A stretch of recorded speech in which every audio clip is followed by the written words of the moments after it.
শুভ সকাল। নমস্কার বন্ধুরা। লাভলি মধুমৌ চ্যানেলের নতুন আরেকটি ভিডিওতে তোমাদের সবাইকে স্বাগত।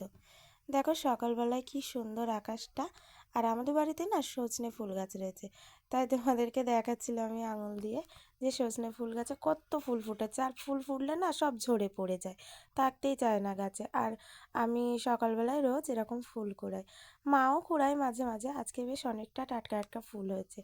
এই ফুলগুলো দিয়ে না উচ্ছে আলু দিয়ে একটু চচ্চড়ি মতন করবো আর কি, তরকারি। বেশ ভালো লাগে খেতে। অনেক সময় কি হয় জানো তো, আলু সিদ্ধ দিই ভাতের মধ্যে, একটু ফুল ভাতে দিয়ে দিই, বেশ ভালো লাগে। একটা ন্যাকড়াতে বেঁধে দিয়ে দিই। ওই ফুল আর এই আলু দিয়ে মাখলে ভালো লাগে। আর আজকে দুপুরবেলা রান্না করেছিলাম এই মাছটা ভাজা, আমুদি মাছ বলে। আর আমাদের ক্ষেতের এই ছোট ছোট আলু হয়েছিল, গুঁড়ো আলু বলি, এগুলো ডিম দিয়ে বেশ তরকারি করেছিলাম। আর এখানে তো আছে বাঙালির মানে সর্বঘাটের কাঁঠালি কলা যাকে বলি, সাদা ভাত। ভাত তো সকালেই করা হয়েছে, রান্না বান্না হয়ে গেছিলো, বাবা মা খেয়ে নিয়েছিল। আর ও একটু দেরিতে আসবে তাই খেয়ে নেব।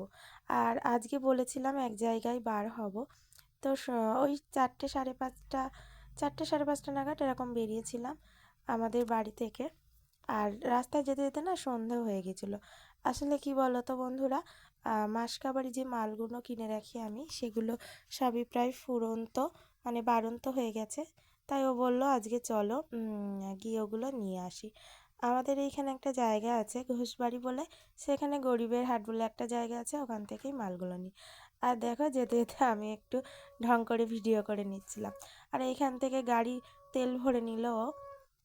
আর বললাম না আস্তে আস্তে সন্ধে হয়ে যাবে, আর হলোও তাই, সন্ধে হয়ে গেল। আর ওই দূরে দেখো লরিটাকে খুব সুন্দর করে সাজিয়েছে, বেশ ভালো লাগছিল। তাই ভাবলাম একটু ভিডিও করে নিই।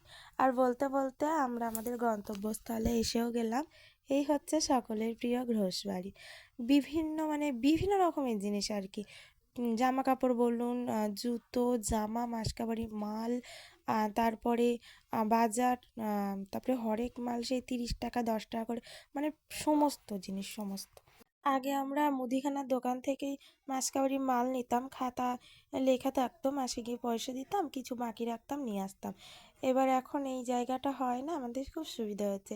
মানে ওই 3-4 হাজার টাকার মধ্যে মাসকাবারি মাল হয়ে যায়, 1.5 মাস থেকে 2 মাস এরকম মতন হয়। আর এই যে পুকুর আছে একটা দেখো, বেশ পুকুরের মধ্যে এরকম ফোয়ারা মতন কাটিয়েছে, লাগছেও না ভারী মিষ্টি। আর আমরা দুজন তো বাইকে যাচ্ছিলাম, হেঁটে হেঁটে আর যাইনি, ও বললো আর হাঁটতে হবে না, বাইকে এই চলো, ওই জন্য ভিডিওগুলো না এরকমটা হয়ে গেছে আর কি। আর ওই যে দেখো, ওই লেখা ঘোষবাড়ি অফিস, মানে এখানে মেডিসিন থেকে শুরু করে স্কুটি, বাইক, তারপরে আসবাবপত্র সমস্ত কিছুই কিনতে পারবে।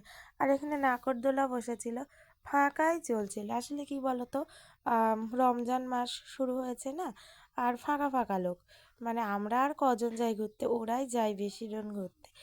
আর আমাদের বাড়ির পাশে যেহেতু ইসলাম সমাজের লোক আছে, আর খুবই ভালো ওরা, মিশুকে আমরা ভালো মিশি, আর ওরাও বেশ ভালো। ঈদেও বেশ নিমন্ত্রণ টোন করে, ভালো লাগে খুব। মানে দুটো সমাজের মানুষ তো কি হয়েছে, কাটলে তো একই রক্ত বেরোবে না, ওই জন্য আর হিংসা হিংসি না, একদম মিলেমিশে চলি। আর এই দেখো পিরামিড মতন একটা রয়েছে, এটাতে না টিকিট কেটে ঢুকতে হয়। ঢুকেছিলাম প্রথমবার, কিন্তু ভিডিও করা যাবে না। আর এই যে তোমাদেরকে বলছিলাম এই সমস্ত জিনিসগুলো এখানে বেচা কেনা হয় আর কি। আর দেখো এই যে রড লাইটগুলো আগে হতো পূজাতে বা মেলাতে এরকমভাবে লাগানো থাকতো, এখন অনেক দিন পরে দেখলাম। বলতে বলতে ঢুকে গেলাম এই যে আম, এই মলটাতে। মানে এখানে ওই যে বললাম না গ্লসারি আইটেম পাওয়া যায়, তো আমি এখানে একটা হরলিক্স নিয়ে নিয়েছিলাম, একটা সার্ফ নিয়ে নিয়েছিলাম, না যেগুলো লাগবে, একটা চাও নিয়ে নিয়েছিলাম। আর এইখানে আমি দেখছিলাম যে রুম ফ্রেশনার, আমি যেটা ব্যবহার করি না সেটা এখানে ছিল না, এর জন্য নিলাম না। মাসকাবারি মাল নিয়ে বাইরে চলে এসেছিলাম, আর এগুলো আমি প্যাকেটে ভরে নিচ্ছিলাম। 2 ঝুড়ি মতন হয়েছিল, আর অনেকটাও ব্যাগ হয়েছিল। ওইখান থেকে এসে না রাত্রে বাড়ি গিয়ে আর কিছু করবো না, ওই জন্য একটু তরকা নিয়ে নিলাম, মাকে বলেছি রুটি করতে, গিয়ে খেয়ে নেবো।